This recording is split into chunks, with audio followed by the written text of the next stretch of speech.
Isang mapagpalang araw sa ating lahat. For our miniserie for today's, magluluto ako ng sinabawang isda. Ayan, nagpakulo muna ako ng tubig, nilagyan ko ng sibuyas at saka luya lang and buo na paminta. And naglagay din ako ng asin, pampalasa at saka seasoning konti.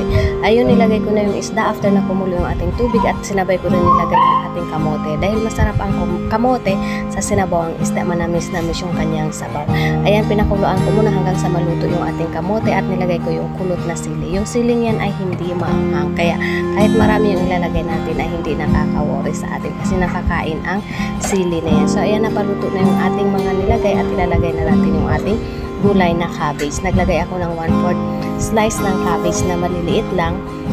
And then, at naglagay din ako ng ating pechay. So, ganun lang kasimple yung ating luto for today's miniserie. Ayan, iluluglog ko na yung ating cabbage dahil yung ating cabbage ay medyo matigas kaysa sa pechay. Nung nailuglog na natin yung ating cabbage, saka natin ilagay yung ating pechay. So, ayan, di na natin hinatin yung pechay.